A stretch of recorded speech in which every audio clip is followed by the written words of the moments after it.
नमस्कार, मैं हूं पंकज कुमार और आज हेल्थ क्लास में बात करते हैं कि हवा में कोरोना वायरस के जहर का मतलब क्या है। जी हां, जब से एरोसोल इफेक्ट की बात आई है तब से लोग बेहद चिंतित हैं कि हमारी हवाएं खराब हो चुकी है और जो लोग खुली हवा में जाएंगे वो भी कोरोना पीड़ित हो सकते हैं। इस बात की चर्चा करते हुए कई लोगों से सुना जा सकता है। अब ये समझने वाली बात है कि लैंसेट स्टडी में, जो कि मेडिकल जर्नल है, एक प्रसिद्ध मेडिकल जर्नल है, उसमें जब से ये बात आई है कि कोरोना वायरस का एरोसोल इफेक्ट भी है, तब से ये बात लोगों के मन में घर कर गई है और कई लोग चिंतित भी हैं। अब ये समझना जरूरी है कि एरोसोल इफेक्ट का मतलब क्या होता है। एरोसोल इफेक्ट का मतलब होता है कि जब आप इंडोर्स, मतलब किसी घर के अंदर रहते हैं, चार दीवारी के अंदर रहते हैं, तो कोई कोरोना इन्फेक्टेड पर्सन है तो वो अगर बोलता है, छींकता है, तो उसके मुंह से जो या नाक से जो ड्रॉपलेट्स निकलता है उसका साइज छोटा हो गया म्यूटेशन के बाद, वायरस के म्यूटेशन के बाद, और वो हवा में लंबे समय तक तैरता रहता है। मान लीजिए वो व्यक्ति उस रूम से या उस ड्राइंग रूम से बाहर निकलता है, हॉल से बाहर निकलता है, और उसके 2 मिनट बाद, 4 मिनट बाद आप आते हैं या कोई सज्जन आते हैं, उनको लगता है यहाँ पर कुछ है नहीं, कोई है नहीं, तो वो अपना मास्क हटा देते हैं। और मास्क जैसे ही हटाते हैं तो हो सकता है कि चूंकि वो छोटा पार्टिकल वायरस का हवा में तैर रहा है, जिसको हम एरोसोल इफेक्ट कहते हैं, तो उसकी वजह से वो सज्जन इन्फेक्टेड हो सकते हैं। और इन्फेक्टेड इसलिए हो जाएंगे क्योंकि उनको लगेगा यहाँ तो कोई है नहीं, यहाँ तो लोग निकल चुके, पर उनको क्या पता कि 2 मिनट या 4 मिनट पहले इन्फेक्टेड लोग बैठे थे, उन्होंने छींका, बोला, और उनके मुंह से निकला हुआ पार्टिकल यहाँ हवा में तैर रहा है। आप एरोसोल इफेक्ट का मतलब इस तरीके से समझ लीजिए कि जब रूम स्प्रे करते हैं तो स्प्रे क्या होता है, बंद कमरे में बहुत देर तक उसका सुगंध हमें सूंघने को मिलता है, तो वही एरोसोल इफेक्ट होता है। क्यों? क्योंकि बंद कमरे में वो हवा में तैर रहा होता है। ठीक उसी तरह से वायरस म्यूटेशन के बाद अपने साइज को छोटा कर चुका है और इसीलिए वो हवा में भी बहुत देर तक तैर सकता है। और लेकिन ध्यान रहे कि जहां क्रॉस वेंटिलेशन है, प्रॉपर क्रॉस वेंटिलेशन है, वहां हवा ज़्यादा देर तक तैर नहीं सकता है। इसलिए एरोसोल इफेक्ट का खतरा बंद कमरे में है, चार दीवारी के अंदर है, खुली हवा में नहीं है, पार्क में नहीं है, बीचेस पे नहीं है, कार में नहीं है। इस बात को आप ध्यान में रखें।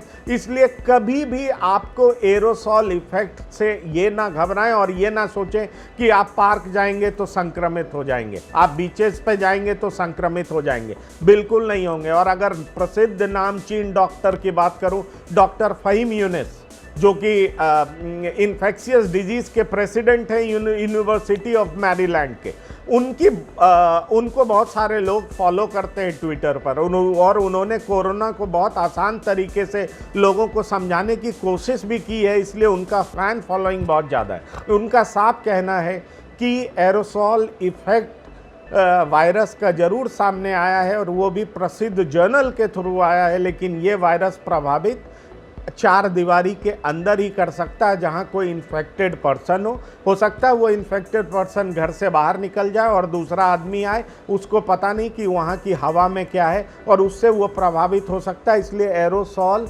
इफेक्ट का मतलब आपको समझ में आ गया होगा और इससे निश्चित तौर पर घबराने की ज़रूरत नहीं है कि हवा हमारी ख़राब हो चुकी है, हवा में जो है सो वायरस है और वो किसी को भी प्रभावित कर सकता है। खुली हवा बिल्कुल नहीं। और इसलिए मैं दूसरे नामचीन डॉक्टर की भी बात करूं, जो नेशनल टास्क फोर्स के मेंबर भी हैं, एम्स के निदेशक भी हैं, डॉक्टर रणदीप गुलेरिया, उन्होंने भी यही समझाया है कि जहाँ पे क्रॉस वेंटिलेशन होगा वहाँ पर वायरस का एरोसोल इफेक्ट बिल्कुल नहीं होगा। इसलिए जो घर में अगर कोई इन्फेक्टेड है, अगर वो अपने कमरे में बंद है और उस कमरे में अगर आप जाते हैं, हो सकता है वो इंसान उस कमरे से निकल गया हो और फिर आप जाते हैं, आपको लगता है यहाँ पर कोई नहीं है और आपने मास्क हटा दिया या कोई ऐसा मास्क पहना हुआ जिसमें हवा बड़ी आसानी से अंदर जा सकता है, तो आप प्रभावित हो सकते हैं। लेकिन खुली हवा में कभी भी प्रभावित नहीं हो सकते जहाँ पे क्रॉस वेंटिलेशन हो सकता है। अगर मैं तीसरे डॉक्टर की बात करूँ, डॉक्टर अजय कुमार प्रसिद्ध यूरोलॉजिस्ट हैं, फॉर्मर IMA के प्रेसिडेंट हैं, यूरोलॉजिकल सोसाइटी के भी फॉर्मर प्रेसिडेंट है, उनका भी यही मानना है कि एरोसॉल इफेक्ट का मतलब यही होता है कि हवा में वायरस है, और वायरस चूंकि पहले वायरस का साइज बड़ा था, 5 माइक्रोन से बड़ा था, इसलिए कहा जाता था 2 गज दूरी, मास्क है जरूरी। मतलब हवा, वो मजाक में वायरस को मोटू वायरस भी कहते हैं, और उनका कहना है कि वायरस 6 फीट से ज़्यादा दूर नहीं जा सकता था,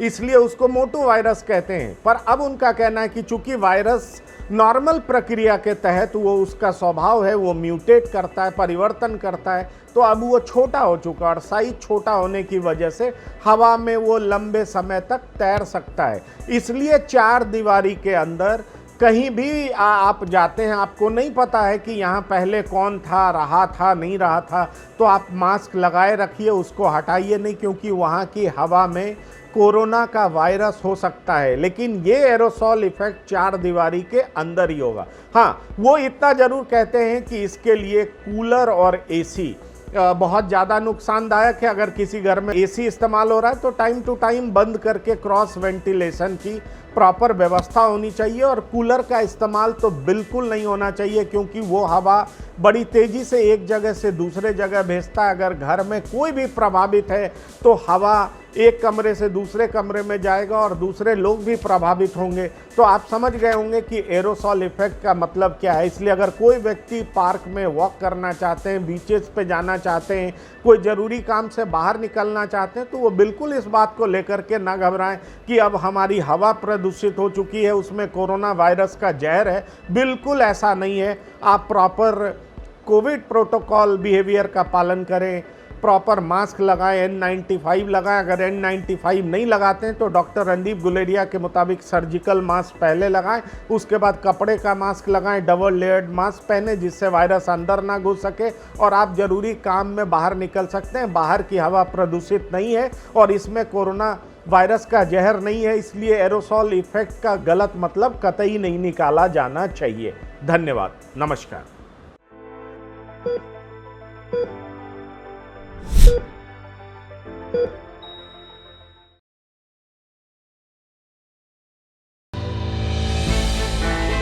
हमने की गलती फिर एक बार, कोरोना ने किया दोबारा प्रहार। मास्क, 2 गज दूरी, करें अपनी सुरक्षा पूरी। कोरोना टीका हम सबको लगाना है, मिलकर साथ समझदारी से कोरोना को हराना है।